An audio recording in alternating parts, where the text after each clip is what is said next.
ব্রট to you by V-Guard, co-powered by Sensodyne ও ভিমল বলো কথা কেশরী।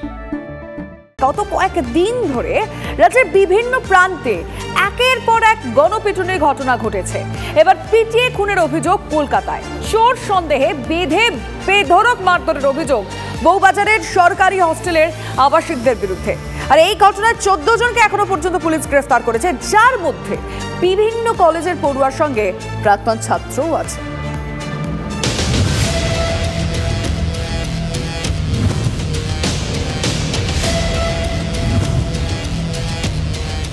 বউবাজারের সরকারি হস্টেল।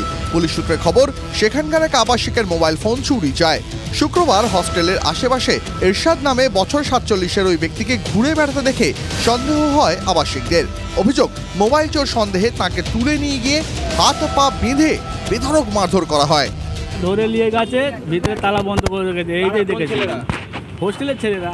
আমি দেখিনি ছিল ওই লোকটা, তালা বন্ধ ভিতরে ছিল, আমরা ভিতরে ঢুকিনি। তার পরনে যে জামা কাপড় ছিল ইরশাদের, যে মোবাইল চুরি করেছিল সেই জামা কাপড় মিলে গেছিল। সেখান থেকে সন্দেহের বশে মারধর করা হয়েছিল। যদিও মুচিপাড়া থানার তদন্তকারী আধিকারিকরা পুরো বিষয়টা দেখছেন। শুক্রবার সকাল 10:30 নাগাদ কলকাতা মেডিকেল কলেজ হাসপাতালে নিয়ে আসা হয় এরশাদকে। ঘণ্টাখানেকের মধ্যেই তার মৃত্যু হয়। ইরশাদের সারা দেহে গুরুতর আঘাতের চিহ্ন ছিল। চুরির অভিযোগ অবশ্য মানতে নারাজ পরিবার। 14 दिन मिलकर मारा, सब इधर है बैठा हुआ। पूरा मेरेছে? हाँ मेरेছে, डंडा मोटा मोटा আছে এখানে। नहीं चोरी किया नहीं है। हाँ सर, चोरी नहीं किया सर। কিছু ঘটনা হয়েছিল 2 দিন আগে না 1 দিন আগে। ও ওখান দিয়ে যাচ্ছিল, এরা ভাবলো কি কিছু করেছে, সেই জন্য ওকে ধরে নিয়েছে। এরকম ছেলেই না। যে লোক কালকে মোবাইল চুরি করে ওখানে যাবে, কোনো নেই কি ও মোবাইল চুরি করেছে, কোনো কেউ বলতে পারে না। ঘটনাস্থল থেকে 6টি ব্যাট মিলেছে, যার মধ্যে একটি ব্যাট ভাঙা অবস্থায় বলে সূত্রের খবর। ঠিক কী ঘটেছিল?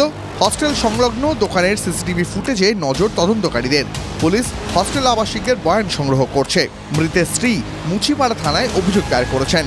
সমস্ত তদন্তকারীরা এসেছিলেন, তারা প্রাথমিকভাবে এই হস্টেল সংলগ্ন যে সমস্ত দোকানদার এবং স্থানীয় ব্যবসায়ী রয়েছে তাদেরকে জিজ্ঞাসাবাদ করেন, ঘটনা সম্পর্কে জানার চেষ্টা করেন। এই হোস্টেল সংলগ্ন একটি দোকান, সেই দোকানে গিয়েও তারা সিসিটিভি চেক করেন। তার কারণ একমাত্র এই এলাকায় ওই দোকানেরই সিসিটিভি ওই হোস্টেলের গেট মুখে রয়েছে। চাঁদনী চক এলাকায় একটি টিভি সারাইয়ের দোকানে কাজ করতেন এরশাদ। চাঞ্চল্যকর দাবি করেছেন ওই দোকানের মালিক। तो अराउंड 8:40-8:50 के करीब फ़ोन किया था वो, तो हम फ़ोन नहीं उठाया। फिर दोबारा हम कॉल बैक किया, वो हमको रिपीटेडली एक ही चीज़ बोलता गया कि 10,000 रुपये लेके आइए वरना उनको बहुत मारेगा। वो रीज़न बताया नहीं। শনিবার এরশাদের দেহের ময়না তদন্ত হবে, স্পষ্ট হবে মৃত্যুর কারণ। 2014-এ এনআরএসের হস্টেলে কোরপান শাহ খুন হয়েছিলেন। 10 বছর পর আবার আরেকটা প্রাণ চলে গেল, সেটাও কি স্রেফ সন্দেহেই? मेरा पति चोर नहीं है, चोरी नहीं किया है। 14 कोई मिलकर मारा है, उसको सजा मिलना चाहिए। সুজয় পাল ও সুশোভন ভট্টাচার্য রিপোর্ট, TV9 বাংলা।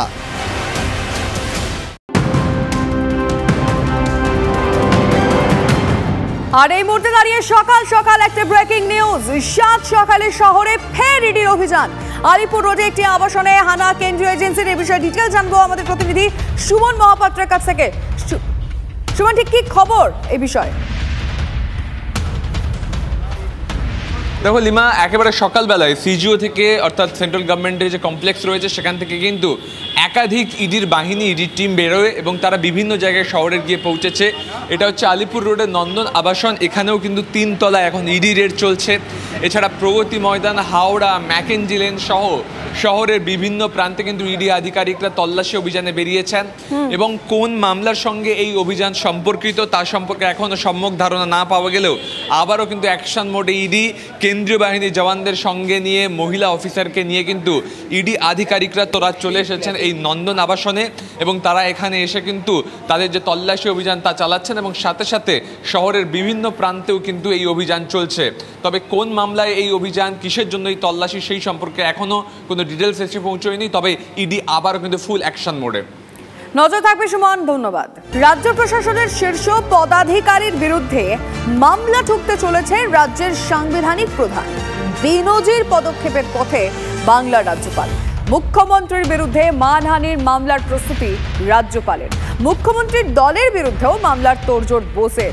দুই বিধায়কের শপথ জটিলতার আবহে রাজ্যপাল সংঘাত তীব্রতর হচ্ছে। রাজভবন সূত্রে খবর, শপথ নিয়ে মুখ্যমন্ত্রীর মন্তব্যে ক্ষুব্ধ আনন্দ বোস। নয়াদিল্লির তাজ হোটেলের অজানা কাহিনী ফাঁস করে দেওয়ার হুঁশিয়ারি দেন কুণাল ঘোষ। সূত্রের খবর, ওই মন্তব্যেও অসম্মানিত বোধ করছেন রাজ্যপাল। ইতিমধ্যে কেন্দ্রীয় আইনমন্ত্রীর সঙ্গে পরামর্শ করেছেন আনন্দ বোস। রাজ্য প্রশাসনের শীর্ষ পদাধিকারীর বিরুদ্ধেই মামলা ঠুকতে চলেছেন রাজ্যের সাংবিধানিক প্রধান। এই বিষয়ে আর এখন অবধি নতুন করে কি খবর সামনে আসছে, আমাদের প্রতিনিধি দীক্ষা ভূঁইয়ার কাছ থেকে আমরা ডিটেলে জানবো। দীক্ষা, কি খবর রয়েছে?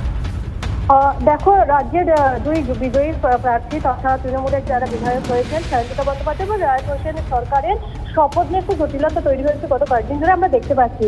আর সেই শপথ গ্রহণের বিষয় নিয়ে মুখ্যমন্ত্রী মমতা বন্দ্যোপাধ্যায় পরশু দিনে একটা বলেছিলেন যে রাজভবনে কেন যাবেন ওই দুই জয়ী প্রার্থী বা বিধায়ক। তার কারণ রাজভবনে এখন মেয়েরা যেতে ভয় পাচ্ছে, রাজভবনে কি সব কেলেঙ্কারি হচ্ছে সব সকলে জানা আছে।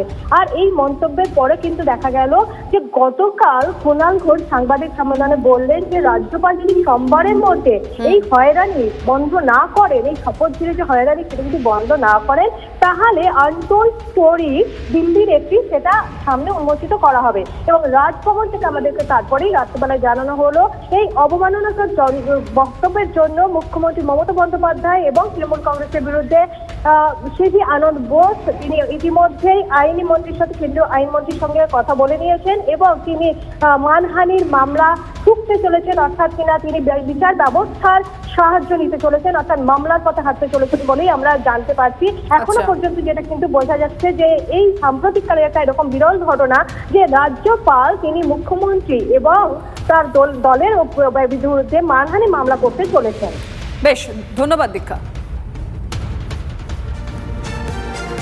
অন্যদিকে এই শপথ জট তা কাটাতে রাজ্যপালের ওপর চাপ সৃষ্টি কুণাল ঘোষের। সোমবারের মধ্যে নবনির্বাচিত বিধায়কদের হয়রানি বন্ধ হোক, না হলে অন্য ব্যবস্থার হুঁশিয়ারি। আমাদের দুই উপনির্বাচনে জয়ী বিধায়ক তাদের শপথে জটিলতা তৈরি করেছেন। আমার দলের দুই বিধায়ককে যদি হয়রানি চলতে থাকে, সোমবার বিকেল 3টের মধ্যে যদি এর জটিলতার অবসান তিনি না করেন, তাহলে কিন্তু মঙ্গলবার untold story of hotel Taj palace new Delhi এটা কিন্তু সামনে আসবে। কুণাল ঘোষের এই বক্তব্যের পর বিজেপি নেতা সজল ঘোষ কি বলেছেন শুনব। কুণাল ঘোষের মতন যারা দুর্নীতির দায় আপাদমস্তক যারা জড়িত, তারা যদি সেই দুর্নীতিকে লুকিয়ে রাখে তাহলে সেটাও তো অপরাধ। ব্ল্যাকমেলের পলিটিক্সে চলে এসছে লাস্টে। আগেও মমতা বন্দ্যোপাধ্যায়কে ব্ল্যাকমেল করতো, এখন ভাবছে রাজ্যপালকে ব্ল্যাকমেল করে। সব ছেদো কথায় কোনো লাভ হবে না। এরা রাজভবন, রাজ্যপাল পদ, রাজ্যের গরিমা সব নষ্ট করছে। উপনির্বাচনে জয় দুই প্রার্থীর শপথের জট। অ্যাডভোকেট জেনারেলের সঙ্গে বৈঠক করলেন অধ্যক্ষ বিমান বন্দ্যোপাধ্যায়। রাজভবন না বিধানসভায় কোন জায়গায় শপথ, এই টানাপোড়েনে আটকে রয়েছে সায়ন্তিকা হোসেনের শপথ গ্রহণ। আর এই পরিস্থিতিতে কি করণীয় তা নিয়ে এটির সঙ্গে কথা স্পিকারের। ইতিমধ্যেই রাষ্ট্রপতিকে চিঠি দিয়েছেন স্পিকার। উপরাষ্ট্রপতি ধনখড়কেও ফোন করেন তিনি। জট দ্রুত কেটে যাবে এ বিষয়ে আশাবাদী বিমান বন্দ্যোপাধ্যায়। আমি রাষ্ট্রপতিজিকে চিঠিও পাঠিয়েছি। আমরা রাষ্ট্রপতির চিঠির প্রত্যুত্তরে কি উনি বলেন সেটা আমি জানবো। উপরাষ্ট্রপতির সঙ্গে আমি কথা বলেছি, তাকে আমি পুরো ব্যাপারটা জানিয়েছি এবং তাকে এও বলেছি যে আপনার সময় আমাদের সঙ্গে অনেক বিতর্ক ছিল, কিন্তু নির্বাচনের পরে মিড টার্ম পোলের পরে যখন আমাদের মাননীয় মুখ্যমন্ত্রী নির্বাচিত হলেন, আপনি কিন্তু বিধানসভাতে এসে তাকে এবং সেই সঙ্গে আরও দুজন বিধায়ককে শপথ বাক্য পাঠ করিয়েছিলেন। সুতরাং এর ক্ষেত্রেও এটার কোনো ব্যতিক্রম হওয়ার কারণ নেই। এবং আমাদের রাজ্যপাল যেটা করছেন এটা উনি কেন করছেন আমি জানি না। আমার মনে হয় যে নিশ্চয়ই এটা উনি উপলব্ধি করবেন। রাষ্ট্রপতি, উপরাষ্ট্রপতি এবং লোকসভা স্পিকার তারা নিশ্চয়ই তাকে সঠিক রাস্তা দেখাবেন। Brought to you by V-Guard, co-powered by Sensodyne ও ভিমল, বলো কথা কেশরী।